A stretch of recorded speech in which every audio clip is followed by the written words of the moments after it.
It's Friday afternoon and you've just finished a hard week's work. Maybe you deserve a little fun, so you visit your favorite casino, pull down an empty slot machine, and start feeding it quarters. What could be more innocent than that? Well, according to scientists, not much. Researchers have learned that a lot of things that seem harmless can be extremely addictive, thanks to the same part of your brain that makes you crave sugar and sex. And even though you didn't realize it, the owners of that casino were counting on you losing control. But you're not alone. Chances are you've been tricked by some sort of subconscious manipulation without even realizing it. We've all heard stories about people who got hooked on drugs or alcohol and couldn't stop even when they wanted to. But sometimes it's not as obvious. You may find yourself obsessed with something that seems completely harmless, but is secretly a serious problem. And if you think that person is you, you're not alone. It's happening to millions of people around the world. In fact, you may have encountered one of the world's most dangerous addictions already today. It might have popped up on your phone while you were scrolling through Instagram or flashed across the screen during your favorite YouTube video. And it might have dangled some free cash right in front of your face, just enough to get you hooked. But there are things you can do to protect yourself. And the first step is learning how to spot a trap. Some traps are easier to spot than others. Back in 2017, researchers at the University of Oxford published a study suggesting that games of pure chance, like roulette, are more likely to be addictive than games that require skill, like pool. But let's be real. Knowing the difference between chance and skill isn't always easy. For example, many people believe that poker is just a game of chance, but professional poker players regularly win millions by reading other players. At the end of the day, skill is subjective, and when it comes to most games, the line between luck and expertise is pretty blurry. That's why it's important to focus on a different kind of line, the one between legal and illegal. After all, running a casino isn't all that different from running a drug ring. If you operate a casino, you need to make sure you have plenty of product on hand. That means lots of chips, cards, and quarters, as well as ready access to alcohol, cigarettes, and food. In other words, the makings of a good time. But as anyone in the industry will tell you, you also need to make sure people stay as long as possible. And that brings us back to the difference between chance and skill. Most countries regulate gambling to make sure it's the chance that's doing the talking. In a rigged game, you could sue the casino for cheating. But in a game of pure chance, you have no one to blame but yourself. So if you want to run a legitimate casino, the odds have to be in the house's favor. And that's where the scientific studies come in. Mathematicians and psychologists team up with gaming companies to design games that just barely skirt the line between entertaining and addictive.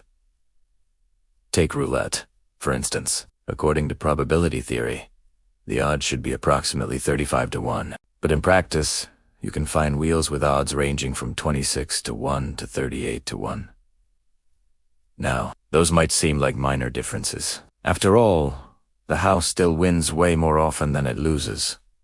But in terms of probabilities, it's a huge difference. On a wheel with 38 numbers, your chances of winning are less than 1/37th, whereas on a 35-number wheel, your odds are better than 1/36th.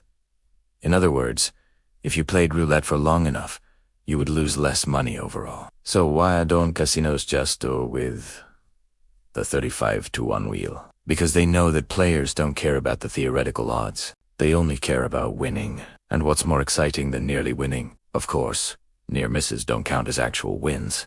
But your brain doesn't know that. Researchers believe that near misses generate a burst of dopamine, the same as winning, so they can help casinos keep players hooked for longer. But there's another reason that casinos prefer the 38 to 1 wheel. With each possibility eliminated, the remaining options become more likely. So after 3 numbers have been ruled out, your odds are 35 to 1, with 38 numbers.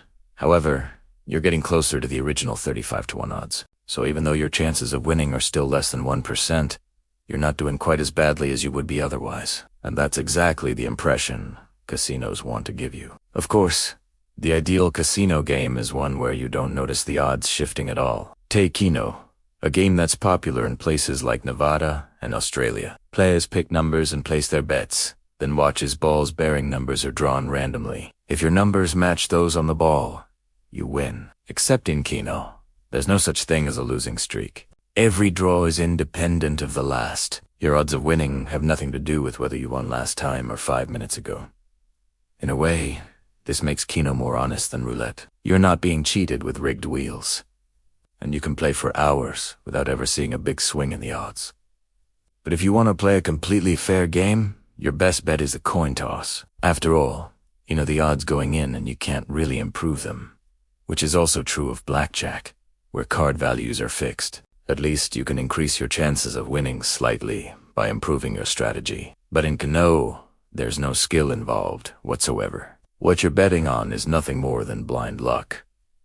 But the most addictive games of chance have a twist. They give you just enough success early on to keep you playing. That's because the reward center in your brain, the so-called limbic system, needs motivation to activate. And that motivation comes in the form of dopamine, the brain chemical responsible for feelings of pleasure and excitement. It's dopamine that makes that first cookie taste better than any of the others in the box, that first drink feel better than all the ones afterwards, and it's the same chemical that causes a gambler to get hooked. Research has found that just the possibility of a big payout triggers a spike in dopamine. The anticipation makes your brain react as if you had already won. So if you play often enough, you'll eventually succumb to temptation, and by the time you realize what's happening, it'll be too late. So the key to avoiding a dopamine-driven addiction is recognizing the signs before it's too late. With traditional gambling, it's easy to tell when you've crossed the line. You've lost your job, drained your savings account, and alienated your friends and family. But when it comes to online gambling, it's not always so obvious. In fact, researchers believe internet gambling may be even more addictive than traditional forms, because it's easier to hide. One study found that online gamblers are more likely to have significant problems than offline gamblers. Another study found that a quarter of Americans addicted to gambling began their habits on the internet. But it's not just an American problem. Some form of gambling addiction affects people in every country in the world. And as long as the house always wins, that won't change. Gambling has been around in some form since ancient times. It was popular in Egypt, Greece, and Rome. And throughout history, the rich have regularly lost huge sums to the poor. Even today, the world's biggest gambling losses are measured in the billions, but nobody leaves the casino feeling sorry for themselves. And the reason is simple. According to loss aversion, we feel the pain of losing more intensely than the pleasure of winning. The reason why is simple. People hate losing more than they enjoy winning. It's a phenomenon known as loss aversion. In short, if you could choose between winning $100 and losing $100, you'd probably opt to take the first option. But in order to win that $100, you'd have to pay $100. So what does that mean? Basically, you'd rather keep what you have than risk losing it. The key to understanding loss aversion is the word risk. Losing $100 is risky. Winning $100 is not. Or, put another way, the prospect of losing $100 feels worse than the certainty of losing $100. This is what drives the multi-billion-dollar gambling industry. All they have to do is convince you that there's a chance you'll win. And once you fall for it, you're on your own. Once you start gambling, the real battle begins. You have to fight your way through the fog of denial, rationalization, and false hopes. But the worst part is, you're fighting against your own brain chemistry. And the more you try to ignore it, the stronger the voice gets. And it's not going to make you quit on its own. But if you recognize the signs, you can resist the urge to feed the machine just one more quarter, and then you can move on with your life. It's easy to get caught in a downward spiral, but it's also easy to climb out. Don't wait until it's too late. Act now and save yourself from a future you don't want to remember. Thanks for watching. Do you know anyone who's struggling with a gambling addiction? Are you trying to help them quit? Share your experiences in the comments below. We value hearing from our viewers and appreciate you taking the time to share your thoughts. If you found this video helpful, don't miss out on more insightful content. Click on that subscribe button and stay updated. Your support means everything to us. See you soon.